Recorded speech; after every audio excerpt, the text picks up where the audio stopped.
जितने आस्था चैनल पर कथा सुन रहे हो, जितने फेसबुक और यूट्यूब पर सुन रहे हो, बहुत सावधानी से सुनना। जब जीवन में कहीं समस्या खड़ी हो जाए, कहीं बहुत विकट समस्या है और कोई हल ना मिल रहा हो जाता है जीवन में। कोई कोई घड़ी ऐसी आके खड़ी हो जाती है जहां पर हमको सोचने के लिए भी समय नहीं है। तब शिव महापुराण की इस पवित्र कथा में आप लोगों से कहना, भगवान शंकर ने माता पार्वती से कहा था, पार्वती जब मनुष्य रोग से ग्रसित होगा,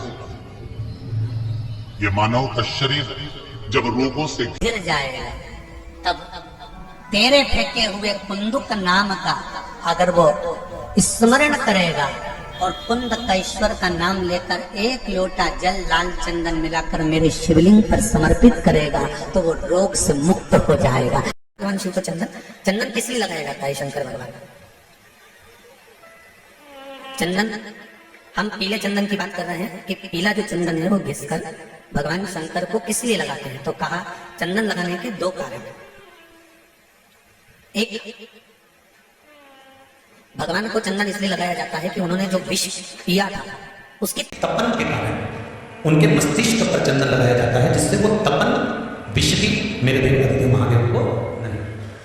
और दूसरा चंदन लगाने का कारण क्या बताया? तो कहा दूसरा चंदन लगाने का कारण बताया कि हमने अगर कोई पूजन में, भगवान की पाठ करने में, पूजन करने में, भजन करने में, स्मरण करने में, कीर्तन में, हमने भगवान के मंत्र जाप में अगर कहीं कुछ थोड़ा बहुत भी दिखावा कर दिया हो या छल कर दिया हो,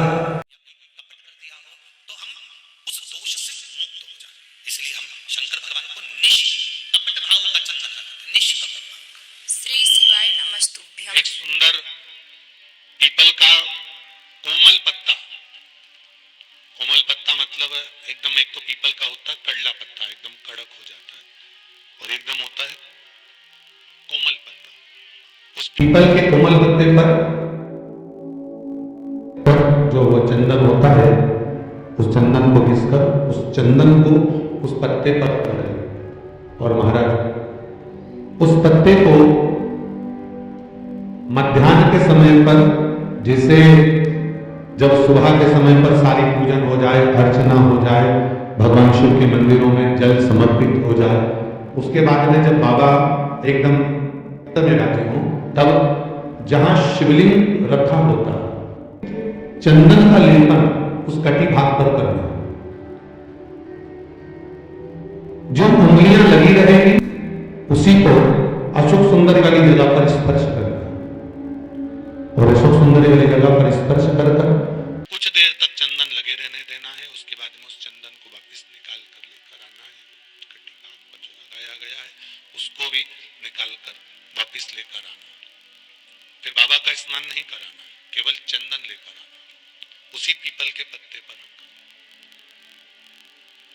एक डिब्बी में उस चंदन को आप बदल लीजिए कुछ दिन, जिसकी नेत्र ज्योति कमजोर है, चश्मा लग रहा हो, श्रवण शक्ति कमजोर हो, सुनाई कम दे रहा हो, उसके कंठ से इस ठोड़ी तक वो चंदन का तिलक लगाना प्रारंभ कर दीजिए, और नेत्रों के नीचे थोड़ा सा वो चंदन लगाना प्रारंभ कर दीजिए। लगभग 20 से 22 दिन तक आप उसका प्रयोग करिए, और एक रुद्राक्ष का जल शिव को समर्पित कर जल का आचमन करना प्रारंभ कर लीजिए। लगभग 22 दिन लगेंगे। धीरे धीरे फिर जाकर डॉक्टर को जांच करा लेना, नेत्र की ज्योति बढ़ना प्रारंभ हो। श्री शिवाय नमस्तुभ्यम। विषम परिस्थिति हो, बहुत हिम्मत ना हारते हुए, कभी भगवान अकेले में, एकांत में आप पहुंचे उनके पूजन के लिए, कनेर का पुष्प वहां रखा है, चाहे वो जलाधारी पर रखा हो, चाहे वो शिवलिंग के पास में रखा हो, शिवलिंग पर रखा हो, उस कनेर के पुष्प को अगर आप 5 जगह का स्पर्श कराकर अपने हृदय की बात कहकर वापिस महादेव को समर्पित कर देते हो, तो भी मेरा महादेव तुम्हारे दुख का निवारण कर देगा। अब वो 5 स्थान, गणेश जी